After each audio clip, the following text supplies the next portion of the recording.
क्या कभी एक परफेक्ट समाज बनाया जा सकता है? मतलब एक ऐसी दुनिया जहां सब कुछ एकदम सही हो, हर कोई अपनी जगह जानता हो।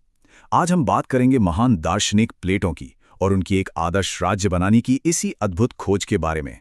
देखिए, प्लेटो के विचारों को समझने के लिए हमें उनके समय में चलना होगा। जरा सोचिए प्राचीन एथेंस के बारे में।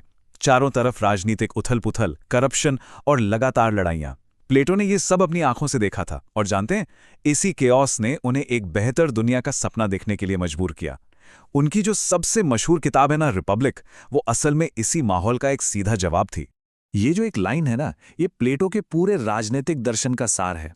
उनका मानना था, और वो भी बहुत मजबूती से, कि समाज की सारी समस्याओं का बस एक ही हल है। सत्ता उन लोगों के हाथ में हो जो ज्ञान और विवेक से प्यार करते हैं, यानी दार्शनिक। उस जमाने के लिए ये एक बहुत ही क्रांतिकारी विचार था, जहां सत्ता या तो जन्म से मिलती थी या फिर ताकत से। तो इस सब गड़बड़ी का प्लेटो का समाधान क्या था? उनका जवाब था एक आदर्श राज्य बनाना। एक ऐसा समाज जिसे बिल्कुल शुरुआत से डिजाइन किया जाए, जहां न्याय सबसे ऊपर हो और हर चीज अपनी सही जगह पर। तो चलिए देखते हैं कि उन्होंने इस आदर्श राज्य को बनाया कैसे। प्लेटो ने अपने इस आइडियल स्टेट को एक नाम दिया, कैलिपोलिस। ग्रीक में इसका मतलब है सुंदर नगर। पर एक बात उन्होंने साफ कर दी थी कि ये कोई असली जगह नहीं है।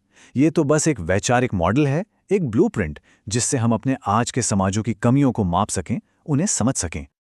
अब यहाँ प्लेटो का एक बहुत ही मौलिक सिद्धांत आता है। उनका मानना था कि एक राज्य जो है वो ठीक एक इंसान जैसा ही है, बस बड़े पैमाने पर। उनका तर्क ये था कि जो गुण एक अच्छे संतुलित इंसान की आत्मा में होते हैं, वही गुण एक अच्छे और न्यायपूर्ण राज्य में भी होने चाहिए।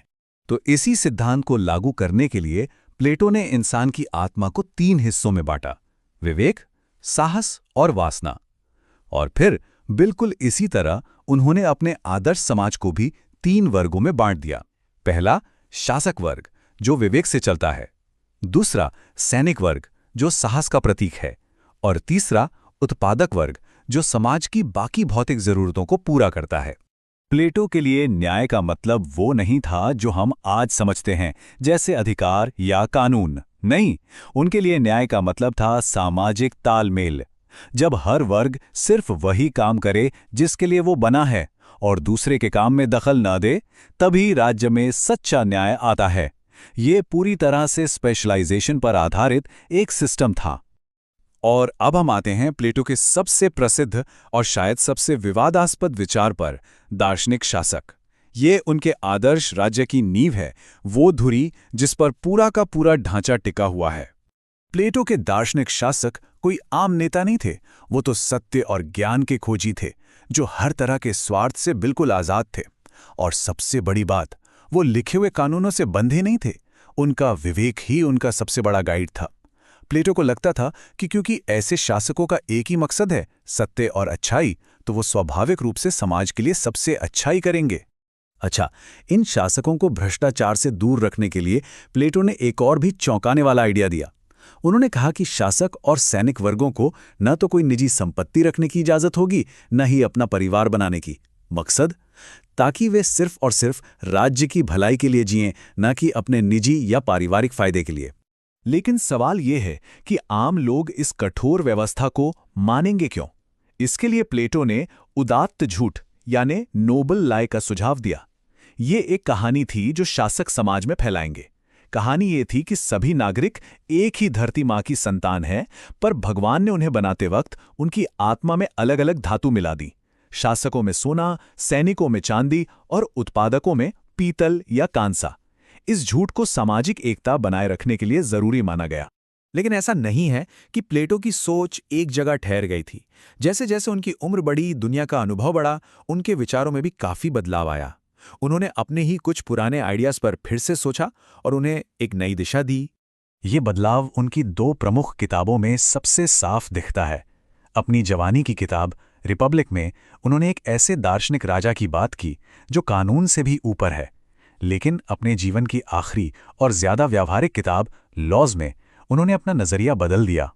अब वो कानून के शासन को सबसे ऊपर मानते थे, जो शासक पर भी लागू होता।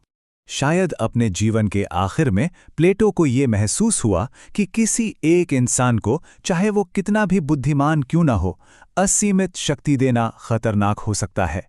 इसीलिए लॉज में उन्होंने एक ऐसे राज्य का समर्थन किया जो कानूनों से चलता हो, ना कि किसी एक व्यक्ति की मर्जी से। ये आदर्शवाद से यथार्थवाद की तरफ एक बहुत बड़ा बदलाव था। तो आखिर प्लेटो ने हमारे लिए क्या छोड़ा? 2500 साल बाद भी हम उनके विचारों पर बात क्यों कर रहे हैं? चलिए उनके असर और उनके विचारों की जो प्रमुख आलोचनाएं हैं उन पर एक नजर डालते हैं। प्लेटो के आदर्श राज्य की बहुत कड़ी आलोचना भी हुई है। आलोचक कहते हैं कि ये पूरी तरह से अव्यावहारिक है, ये व्यक्तिगत आज़ादी को खत्म कर देता है और शासक वर्ग को खतरनाक रूप से असीमित शक्ति देता है। 20वीं सदी के दार्शनिक कार्ल पॉपल ने तो इसे लोकतंत्र विरोधी और फांसीवादी विचारों का शुरुआती ब्लूप्रिंट तक कह दिया था।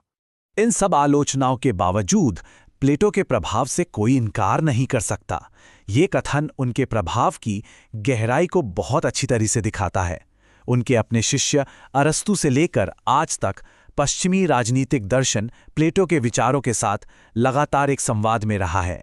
वो आज भी हर राजनीतिक चर्चा का एक अहम हिस्सा हैं। और आखिर में प्लेटो हमें एक बहुत गहरे सवाल के साथ छोड़ जाते हैं। एक ऐसा सवाल जो आज भी उतना ही जरूरी है जितना उनके समय में था। एक बेहतर, व्यवस्थित और सुरक्षित समाज बनाने के लिए क्या हमें अपनी व्यक्तिगत आज़ादी का कुछ हिस्सा छोड़ देना चाहिए? और अगर हाँ, तो कितना? ये एक ऐसा सवाल है